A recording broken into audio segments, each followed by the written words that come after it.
Alhamdulillah wassalatu wassalamu ala Rasulillah Muhammad ibn Abdillah wa ala alihi wa Para hadirin yang dirahmati Allah, kadangkala dalam beragama ini kita tidak seimbang di dalam menjalin ketakwaan kita pada Allah Subhanahu wa taala dan ketakwaan kita dalam rangka menjalin hubungan baik dengan sesama manusia.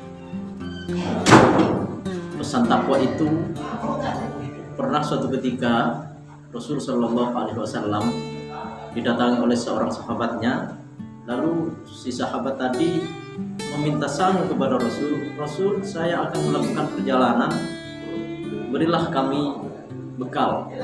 Maka apa yang dijawab oleh Rasul Shallallahu Alaihi Wasallam? Zawwadakallahu taqwa. Semoga Allah memberimu bekal ketakwaan.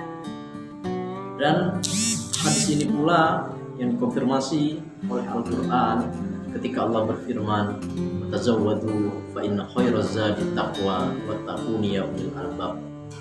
Mengambillah bekal kalian semua, tetapi ingat kata Allah, bekal yang terbaik itu adalah takwa kepada Allah. Maka wattaquni ya ulil albab, maka bertakwalah atau takutlah kalian semua kepadaku, wahai golongan orang-orang ulil albab.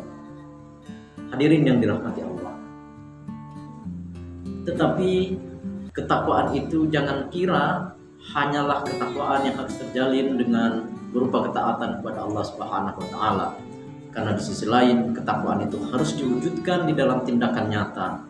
Oleh sebab itu Al-Quran berulang kali menggandengkan kata amanu sebagai implementasi dari ketakwaan itu dengan kata wa amilus sholihat yang artinya berbuat baik.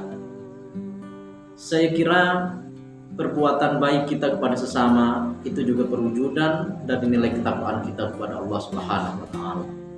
Bahkan Rasul pernah bertanya di hadapan para sahabatnya, "Wahai sahabatku, tahukah kalian siapa yang disebut sebagai orang yang muflis?"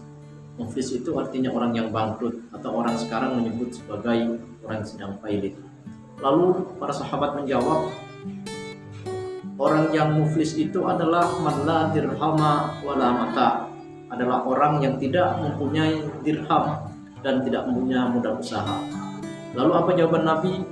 Golongan yang disebut dengan muflis itu dari umatku adalah mereka yang datang nanti di hadapan Allah Subhanahu wa taala dengan membawa pahala sholat, pahala puasa, dan pahala ibadah yang lainnya, tetapi ia menjadi hilang pahalanya itu karena ia sering menyakiti orang lain, sehingga ada pelimpahan pahala dari ia yang dia lakukan terhadap orang lain yang disakitinya itu.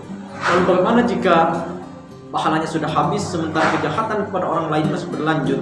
Maka kata Allah, kejahatan yang dilakukan oleh orang lain itulah yang akan ditimpakan kepadanya, sehingga pada akhirnya si ahli ibadah itu akan dimasukkan oleh Allah dalam nerakanya.